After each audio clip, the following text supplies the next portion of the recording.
Mas o GPS, uma analogia do GPS para a nossa GPS, a nossa consciência. Ou seja, como o GPS funciona? Tem um satélite, não tem satélite? Esse satélite simboliza para nós, em nossa analogia, o Espírito Santo. E o mapa significa ou simboliza justamente a palavra de Deus. Então, no carro dele, quando nós estamos andando, eu percebi que ele sabia onde a gente estava toda hora. Devido a três coisas. O GPS, que trabalha em conjunto com o satélite, que orienta justamente o GPS onde deve estar. E o mapa mostra onde ele está. Agora, nossa consciência faz a mesma coisa. O Espírito Santo me orienta sobre meu comportamento de acordo com o mapa que é a palavra de Deus. Então, na verdade, o homem inventou GPS enquanto Deus já colocou GPS dentro de nós. Então, irmão, de acordo com a palavra de Deus, eu tenho conhecimento se eu estou andando de acordo com a palavra, devido ao fato que a minha consciência me defende quando estou fazendo coisa certa e me acusa quando estou fazendo algo errado. Percebe? Então você pode pensar assim: satélite simboliza o Espírito Santo, orientando o GPS que é a sua consciência, de acordo com o mapa que é a palavra de Deus. Agora, você viu aquele casal que estava aqui que já saiu? O Willie. O Willie pertence a outra igreja. Então, eu convidei ele para estar conosco hoje devido ao fato que na igreja dele, o meu computador não gostou do cabo lá. Então, algumas vezes, meu computador travou. Aí ele veio ao meu socorro. Ele trouxe o computador dele e parece que o computador dele gostava demais do cabo. Então, não houve problema. Então, eu pedi que ele viesse hoje, caso que tenha o mesmo problema aqui. Mas a gente não tem esse problema no cabo, porque não tem energia, né? Então, Deus acabou com o problema para nós, não é isso mesmo? Muito bem. Agora, quando se fala, então, sobre o satélite, nós estamos nos referindo ao Espírito Santo. Quando a gente fala sobre o mapa, nós estamos nos referindo à palavra de Deus. E quando nós estamos falando sobre GPS, nós estamos falando justamente sobre a nossa consciência. Percebe? Agora, eu falei que a consciência é o tribunal da alma. Agora, a consciência não é o juiz. A consciência é o tribunal. O juiz é a palavra de Deus. O julgamento vem de Deus, não do homem. Então, no tribunal do nosso governo, quem julga é o juiz, não o tribunal. Mas ele dá justamente o julgamento de acordo com o julgamento dele está estabelecido pelo tribunal, não é isso mesmo? A mesma coisa com a nossa consciência. Ela não é o juiz. Ela não julga. Ela é um tribunal. Quem que julga é o Espírito Santo, satélite, e a palavra de Deus, que é o mapa, que alguém saiu do rumo. Então, no julgamento, não é isso mesmo? Agora, notem que a consciência, ela facilita eu saber o certo e o errado. Então, eu quero falar sobre esse assunto hoje um pouquinho. São três realidades sobre a consciência. A primeira realidade é o seguinte: o início da consciência. De onde veio a consciência? Quando a consciência chegou ao nosso conhecimento. E nós vamos também abordar a universalidade da consciência. Ou seja, todo homem tem consciência. Não existe pessoa que não tem consciência. E por terceiro, a insuficiência da consciência. Porque ela sozinha não funciona na maneira correta. Ela precisa uma norma para fazer o julgamento. Por esse motivo, se chama a consciência o tribunal da alma. Muito bem, então vamos tentar abordar primeiramente o início da consciência. Antes do pecado não havia nenhuma vergonha ou culpa. seja, quando Adão foi criado, a imagem de Deus, mental, moral e social, quando ele foi criado, não houve necessidade de consciência. Sabe por quê? Chama-se a dispensação da inocência. Então, não houve pecado. Então, não houve necessidade de ele ter conhecimento entre o bem e o mal, devido ao fato que não houve pecado.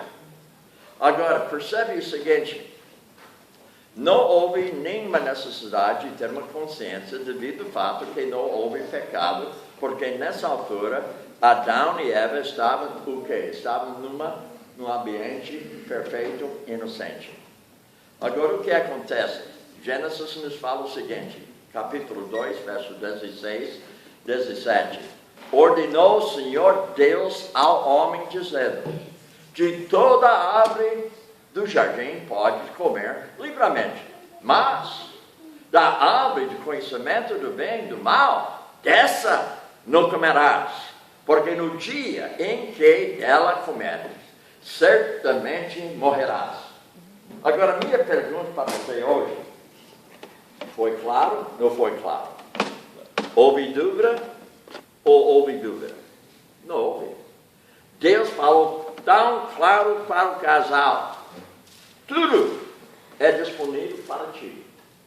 Somente não pode comer da árvore do conhecimento do bem e do mal. Não pode. Agora, o que nós estamos vendo aqui?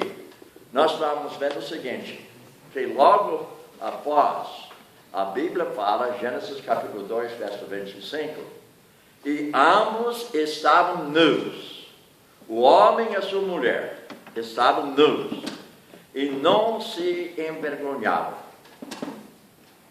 Então, não houve vergonha de andar sem roupa. Agora, para você entender, quando estava lá no Amazonas, eu trabalhei entre os índios Yanomamis. Eu não sei se você tem conhecimento dessa tribo, mas eu vou lhes falar como foi quando eu cheguei lá. Em 71, eu entrei no meio de Yanomamis, no estado de Amazonas, na fronteira de Venezuela. Quando eu entrei lá, todo homem, toda mulher era nu. Não tinha roupa nenhuma, nada. Mas quando eu entrei no meio deles, eu tinha vergonha. Eu senti uma culpa olhando para uma mulher nua. Então eu treinei meus olhos para não baixar. Eu treinei olhos que quando eu conversava com mulher lá entre os Yanomamis, eu olhava nos olhos dela. Eu não permitia que meus olhos abaixem. Porém, todavia, entretanto, houve momentos que eu fui tentado a olhar. Pecador, não é? Mas a minha consciência me acusou para não olhar. Percebe, irmãos? Então, a consciência, ela é extremamente importante. Mas antes do pecado, não houve vergonha nenhuma. Mas quando a palavra de Deus nos fala, justamente no livro de Gênesis, capítulo 3, nós vamos ver o seguinte. Nesse trecho, nós estamos vendo o quê? Verso 7. Abriram-se então os olhos de ambos e perceberam que estavam nus, cozeram folhas de figueira e fizeram cintas por si mesmos. Quando ouviram a voz do Senhor Deus, que andava no jardim pela viração do dia, esconderam-se da presença do Senhor Deus e o homem e a sua mulher por entre as árvores e do jardim. Então percebe, depois de desobedecer a Deus, logo o casal percebeu que nós somos nus. E quando Deus começava a andar lá no jardim, eles estavam ouvindo ele chegando lá. Por que eles esconderam? Culpa, vergonha. A consciência deles acusaram de culpa, vergonha. Antes, não houve necessidade de consciência. Porque não houve culpa nem vergonha, porque o ambiente era inocente. Então, quando eles pecaram, Deus embutiu justamente o quê? A consciência. Lembra o nome da árvore? Do conhecimento do bem e do mal. Será que houve necessidade de eles terem esse conhecimento entre o bem e o mal? Não, porque tudo era correto. Não houve pecado. Por que precisa saber entre o bem e o mal, quando não há pecado? Mas hoje há pecado. Eu preciso ter conhecimento entre o bem e o mal. Então, Deus, para recuperar a imagem dele no homem, ele embutiu justamente a consciência no homem. Então, isso facilitou para ele entender que houve o quê? Vergonha e culpa diante de Deus Santíssimo, e ele estava necessitando o quê? A salvação. Então, de lá para cá, o homem é salvo pela fé. O homem precisa ouvir a mensagem salvadora sobre o último Adão, que é Cristo Jesus, que recuperou a imagem de Deus na pessoa do homem através de derramar o seu sangue a nosso favor. Agora, é interessante, quando se trata desse assunto, nós entendemos o seguinte, que quando o Senhor Deus estava andando ali, ele fez uma pergunta. Chamou o Senhor Deus ao homem e lhe perguntou: onde estás? Agora, a minha pergunta para você hoje, será que Deus não sabia onde ele estava? Deus não é onisciente? Ele sabe tudo, do passado, do futuro, do presente. Ele sabe tudo. Mas ele queria que o casal soubesse onde eles estavam. Então ele chamou: onde estás? Quantas vezes você mesmo procurou de esconder de Deus, e Deus falou para você pela sua consciência onde você está, acusando você pela sua consciência. E ao mesmo tempo ela pode nos defender porque nós estamos no lugar certo. Agora, veja o que acontece. Ele respondeu: ouvi a tua voz no jardim, porque estava nu, tive medo e me escondi. Interessante, né? Culpa, vergonha. Cada vez que você peca, cada vez que você desobedece a Deus, culpa, vergonha. Sem culpa, vergonha, você não percebe que pecou. Então foi assim que Deus recuperou a imagem de Deus no homem, de tal maneira que ele colocou nele justamente culpa. E o que acusou ele da sua culpa e vergonha foi a sua consciência. Antes, não houve necessidade. Agora, o que é interessante aqui, Deus fez uma pergunta. Quem te fez saber que estavas nu? Comeste da árvore de que te ordenei que não comesses? Então Deus não é sábio. Ele colocou ele na parede. Foi uma confrontação bíblica diante do casal. Quem fez você saber que você era nu? Você me desobedeceu? Então, o homem caiu em si. Ele percebeu a culpa e a vergonha. Cada vez que você tem vergonha ou culpa, de acordo com um pensamento que não agrada a Deus, ou uma palavra que você falou que não agrada a Deus, ou um comportamento que não agradou a Deus, você tem culpa e vergonha diante de Deus. E quem acusou você? A sua consciência.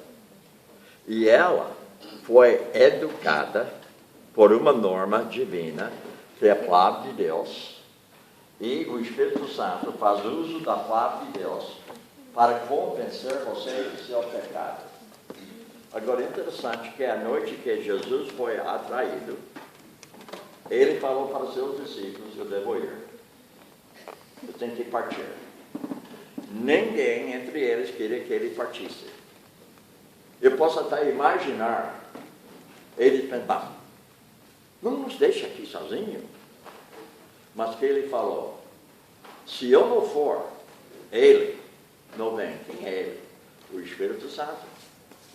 Então ele falou que o Espírito Santo vem para fazer 3 coisas. Primeiro, para convencer você do seu pecado. E para convencer você do julgamento. E para o quê? Convencer você da justiça de Deus. Se não fosse isso, o satélite não funciona. Você pode ter o melhor GPS do mundo, mas se não tem satélite, não funciona GPS. Se não tem o Espírito Santo, a sua consciência não funciona. Porque o Espírito Santo faz com que você possa entender onde você está dentro do plano de Deus na sua vida.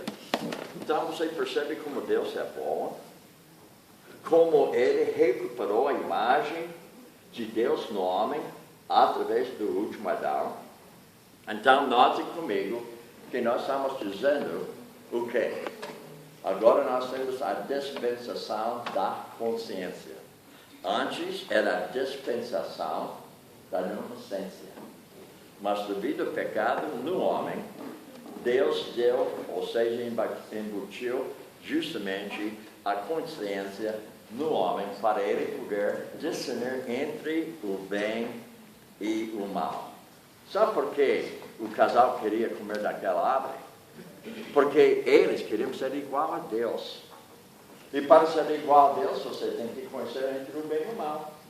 Mas não houve necessidade. Não houve necessidade de conhecer, porque o período, aquele tempo, inocente, não houve pecado. Mas Deus recuperou o homem. Agora, a segunda parte, universalidade da consciência. Ou seja, quando eu nasci, Deus já havia embutido o quê? Consciência em mim. E eu não era convertido quando nasci. Inclusive, eu só converti-me quando eu tinha 26 anos de idade. E quando me converti, Deus reeducou a minha consciência.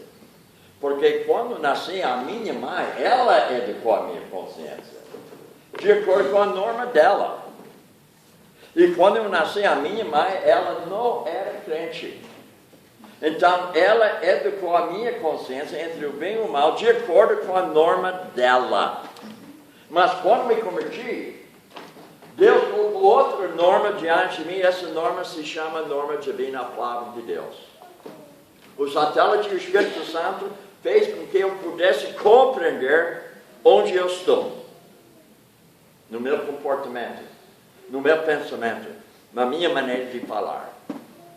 Então, o que aconteceu? Deus reeducou a minha consciência e hoje eu estou aqui na sua igreja devido ao fato que, com 26 anos de idade, me converti. Deus reeducou a minha consciência.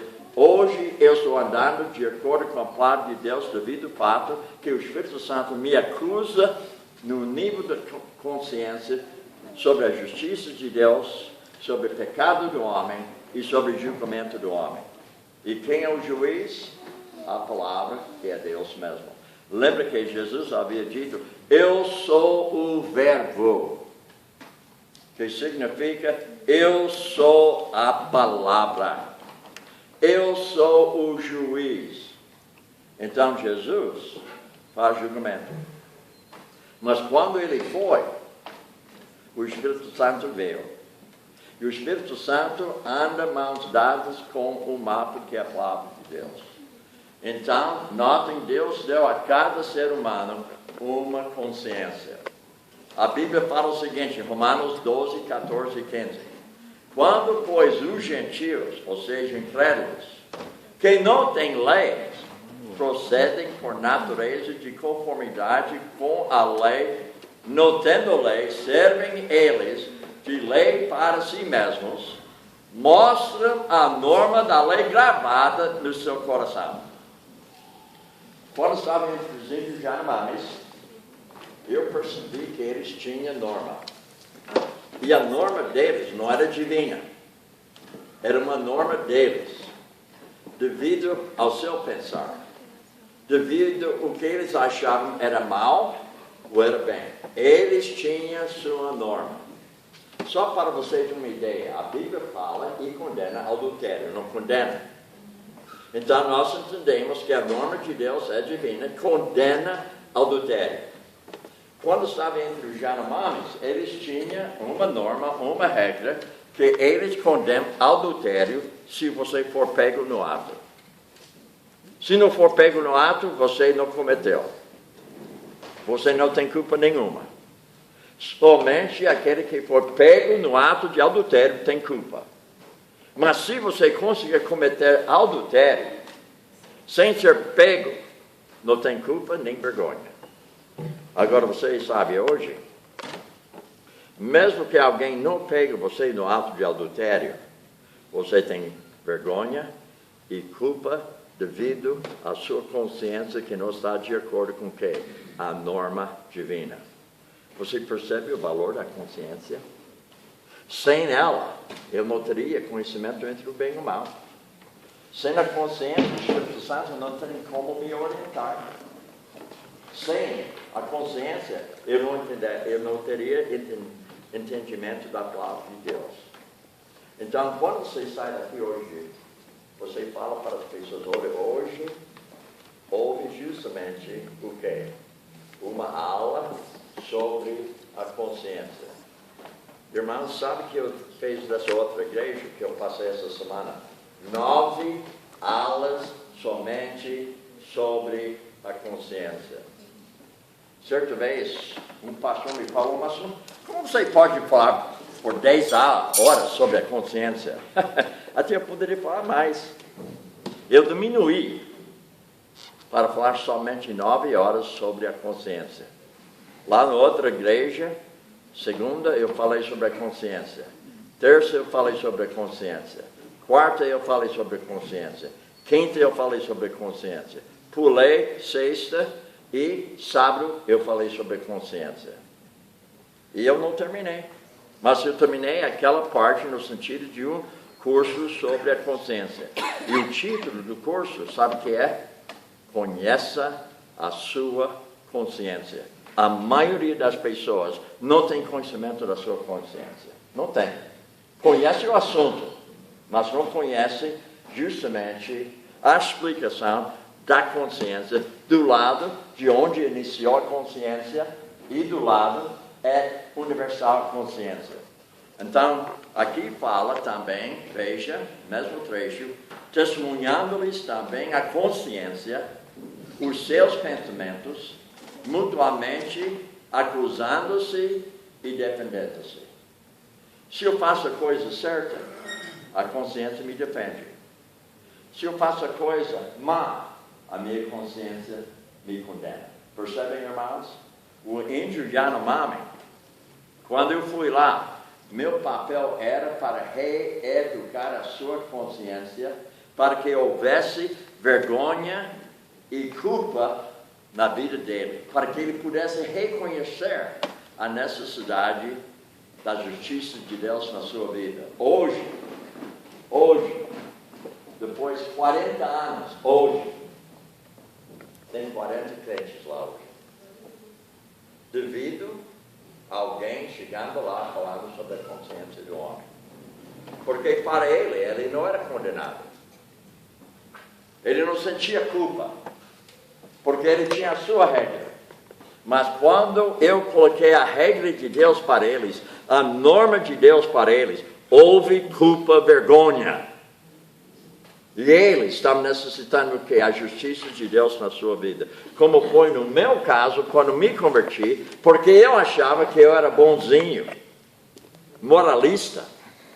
Mas Deus, pela sua palavra, orientando a minha consciência, me acusou da minha culpa e da minha vergonha. Eu caí em mim, abracei Jesus pela fé, recebi a graça dele, algo que eu não mereço, e receber a misericórdia dele, que eu não vou receber o que eu mereço. Amém, aleluia, amém, eu sou declarado por Deus como pessoa justa diante dele, jamais eu serei condenado por Deus. Porque Jesus levou a minha condenação na vida dele, quando ele foi pendurado na cruz. Agora, quando se fala sobre consciência, é uma voz dentro de você que fala de certo e errado. Parece alguém que está falando para você de certo e de errado. Agora, veja ainda, a consciência como um tribunal opera na base de um padrão moral aceito, ou seja, que aprova ou condena as ações previstas ou seja realizadas. Então, o que é a consciência do tribunal? Padrão moral que é a palavra de Deus, que aprova ou condena as minhas ações, ou pensamentos, ou palavras. Então, notem que nós estamos tratando justamente a consciência, tribunal. Agora, imagine uma balança. Você já viu uma balança, né? Essa balança, vamos pensar que lado de cá nós temos uma norma divina. E do outro lado, nós temos justamente o quê? Nós temos pensamentos, como pensar, e como falar, e como nos comportar. Então, aqui a balança fala que a vida justa é assim, assim, assim. Agora, será que meus pensamentos, minhas palavras, meu comportamento combina com o julgamento aqui? Se não combinar, então fica assim a balança. Desse lado fica pesado. Mas quando estou obedecendo os meus pensamentos e minhas palavras, meu comportamento vai estar de acordo com a palavra de Deus. Está na boa balança desse jeito. Então, irmãos, a consciência é justamente um tribunal e o juiz faz o julgamento entre o bem e o mal. Todo homem, um dia, todo homem incrédulo vai estar diante do trono branco de Deus. Ele vai julgar de acordo com a justiça dele entre o bem e o mal do homem. E seja no trono branco de Deus, tudo vai ser condenado, de acordo com as obras do homem. Porém, percebe que o crente vai ser julgado também, não de acordo com o seu pecado, porque já foi julgado o seu pecado, mas nós, seremos julgados pela nossa fidelidade. A pergunta é hoje, se você estivesse diante de Deus, o que ele diria sobre a sua fidelidade? Ele diria que você é uma pessoa fiel. Ele diria que quando você não está na igreja, você é uma pessoa fiel. Quando você está no seu emprego, você é uma pessoa fiel. Quando você está na sua casa, você demonstra fidelidade. Deus vai julgar o crente de fidelidade e de falta de fidelidade. Então, isso significa o quê? Não condenação, mas falta de quê? Galardão de Deus. Porque Deus vai nos dar galardão de acordo com nossa fidelidade. Por isso você tem consciência. Porque Ele quer que você tenha uma consciência leve. Uma consciência boa. Uma consciência límpida. Uma consciência pura. Uma consciência sem ofensa diante de Deus e diante dos homens. E se você não tem essa consciência, no tribunal de Cristo, você perde galardão. E se você tem uma consciência sem ofensa diante de Deus, no tribunal de Cristo, você vai receber galardão. Se fosse hoje, como ficaria com você? Se fosse hoje, diante do tribunal de Cristo, o que seria a palavra dele para você? Ele diria que você é uma pessoa fiel? Você é fiel na parte financeira? Você é fiel nos seus talentos para o ministério? Você é fiel como pai, como mãe? Você é fiel como filho? Você é fiel como avô? Então, percebe, cada um de nós seremos julgados de acordo com a consciência voltada para uma norma divina sobre nossa fidelidade ou falta de fidelidade. Como fica para você se fosse no dia de hoje? Agora, vamos então terminar com mais um pensamento aqui. A insuficiência da consciência. Um aspecto da insuficiência da consciência humana é que só funciona com base em uma norma altamente realizada, padrão moral, e pode ser completamente defeituoso. O que isso significa? Se você não tem a norma correta, se a sua norma é a sua norma, ou uma norma humana, então a sua consciência tem defeito. O defeito não é a consciência em si, é a norma. Então, vocês sabem hoje que nós temos normas. Agora, minha pergunta, a sua norma é divina? Ou a sua norma algo a mais? Eu vou dizer para você o seguinte. Quando eu cheguei aqui no Brasil, em 71, agora você está vendo esse jovem aqui, bonito aqui, que toca violão? Levanta um pouco, mostra a sua cara para todo mundo. Dá uma volta aqui. Não é bonito? Pode sentar. Mas quando eu cheguei no Brasil, ele seria condenado pela igreja. Sabe por quê? Barba. Ele também seria condenado, né, pela barba.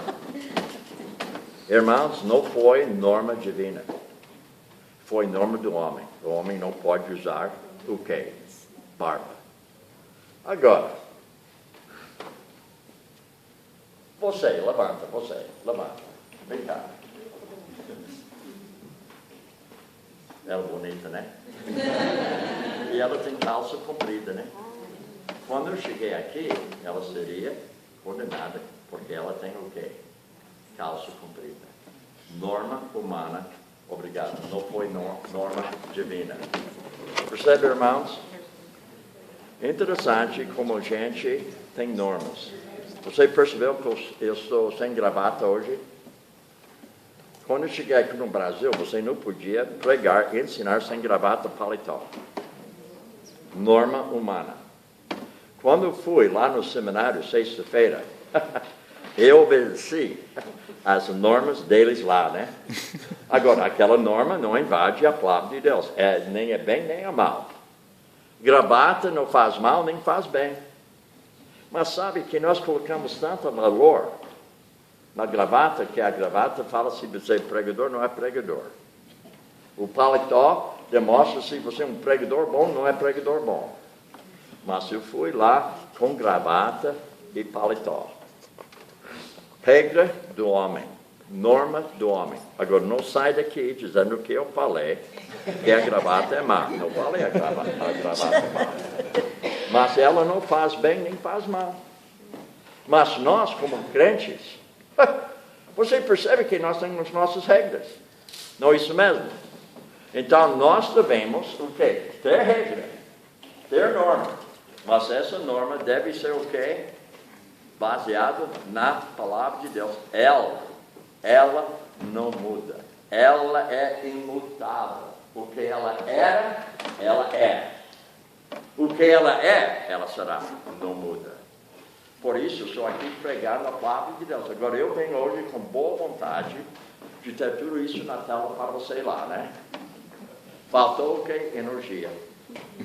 Mas, irmãos, eu digo uma coisa que não faltou: energia do Deus. Amém. O Espírito Santo habita aqui, ele é todo poderoso. Amém. Agora, veja o seguinte: falando sobre a palavra de Deus, vocês sabem que houve um tempo entre os judeus, no tempo que se chama o tempo de julgamento, os juízes não tinham julgamento correto. Então, Juízes capítulo 17, verso 6, fala o seguinte: naqueles dias não havia rei em Israel, e cada qual fazia o que achava mais reto. Irmãos, eu digo que quando eu cheguei aqui no Brasil em 71, de certa forma, não houve bom juiz. Porque o homem colocava as suas regras. Não pode ter barba. Não pode usar calça comprida. Deu para entender, irmãos, como nós colocamos nossas regras? Agora, não sai daqui dizendo que o gringo chegou aqui dizendo que a gravata é pecaminosa. Não falei. Não sai daqui dizendo que eu falei que todo mundo pode usar calça. Pode usar, pode não. Isso depende de você. A barba nem é bom nem é mal. O homem coloca suas regras. Então, percebe, hoje eu estou aqui reeducando a sua consciência de acordo com uma norma divina que não muda, porque ela é a palavra de Deus, ela é imutável. Amém. Agora, nós estamos falando de acordo com a sua consciência entre o certo e o errado, baseado numa norma, e essa norma é divina, que é a palavra de Deus. Agora, outra que é a consciência através de repetidas rejeições da sua voz, pode ser marcada, insensível, endurecida. E, em outras palavras, você pode pensar assim: você tem uma consciência, você tem norma correta, a palavra de Deus. O Espírito Santo é satélite que me acusa do o quê? Do julgamento, do pecado, da justiça. Agora, a minha consciência pode ser tão endurecida devido ao pecado na minha vida, que a consciência não é sensível mais ao pecado. Ficou o que? Endurecida. Então, a minha pergunta para você hoje: que tipo de consciência você tem? É boa? É pura? Límpida? Sem ofensa diante de Deus? Ou você tem uma consciência fraca? Ou uma consciência forte? Ou você tem uma consciência má? Então, durante uma semana, eu coloquei diante dos irmãos naquela igreja para avaliar a si mesmo. Eu não julgo ninguém, porque a Bíblia proíbe que eu seja julgando alguém, porque eu não sou o juiz. Ele é o juiz. Mas eu faço o julgamento pela palavra dele. Eu não julgo pelo meu julgamento. Eu julgo de acordo com o julgamento de Deus, porque ele é juiz. Eu não sou. Muito bem. Nós temos falado aqui mais ou menos 48 minutos. Eu queria falar 50, mas não queria abusar. Então eu vou terminar. Mas eu quero agradecer à igreja, principalmente o pastor Osmar, quem me convidou para estar com vocês hoje. E eu sei que ele me convidou de acordo com o fato que ele sabia pelo Eliezer que eu estaria aqui. E houve uma combinação entre duas igrejas para eu estar aqui. E depois houve uma combinação entre o seminário e a igreja lá em Santana para eu, o quê? Pregar lá. Só houve um problema lá. O problema é esse tamanho. Eles colocaram o microfone aqui na gravata. Bonito, né? Eu estava assim, ó. Aqui, né? Só que eles não me falaram que aquilo não estava ligado com o som lá na igreja. 400 pessoas, a maioria não ouviu nada que eu falei. E foi uma tristeza, realmente. Alguém pisou na bola. Porque não me falou sobre ficar atrás do púlpito. Você percebe que eu gosto de me mexer um pouco, né? Isso faz com que eu seja melhor professor. Porque assim, eu estou conseguindo a sua atenção até ali, né? Porque eu não fico somente aqui olhando as mãos. Não, eu fico aqui, olho para lá, depois de ir para cá, eu vou olhar para você. Mas eles não falaram nada de mim sobre isso aí. Até eu fiz uma drama lá também. Sabe o que é drama, né? Eu fiz papel de mulher e daí eu fiz papel do marido. E ninguém me ouviu. Porém, quem que assistiu na internet, ouviu tudo, né? Então, houve vergonha e culpa. Muito bem, eu quero fazer uma oração. Eu agradeço mesmo pela sua paciência. E se você tiver hoje à noite iluminação, eu vou falar sobre a parábola do lápis. Se não tiver iluminação, eu vou falar outra pregação, porque iluminação eu preciso justamente a tela para você poder acompanhar justamente como se fosse Jesus andando numa papelaria. Sabe o que é papelaria? Sabe o que é, né? Andando ali, ele falou para aqueles ao seu lado, os discípulos, eu quero falar sobre esse lápis, a parábola do lápis. Então, se tiver energia, eu falo. Se não tiver energia, outra palestra sem o PowerPoint. Triste, né? Quem sabe hoje à noite nós vamos ter justamente o quê? Energia. Acabou no break. Muito bem, vamos orar. Pai Celeste, eu quero agradecer-te, ó Deus, pelo privilégio de estar aqui hoje falando sobre a consciência de uma perspectiva bíblica, ó Deus, sabendo que a consciência foi utilizada, ó Deus, de tal maneira que ela possa me acusar do meu pecado e do julgamento, da justiça da tua pessoa, através do satélite e do Espírito Santo, de acordo com o que, ó Deus? A tua palavra que é um mapa para a nossa vida, no nível do meu GPS, que é a minha consciência. Agradecemos, Senhor Deus, pelo presbítero Osmar, que me convidou aqui, ó Deus, com tanto carinho, me buscou hoje lá no hotel, se preocupou comigo as minhas necessidades. Abençoa aquele irmão, ó Deus, de uma maneira especial, facilitando, ó Deus, que ele sempre tenha um bom ministério aqui nessa igreja. Amém. Eu oro tudo isso no nome de Cristo. Amém, aleluia, amém. Amém. Um bom dia para todos. Bom dia.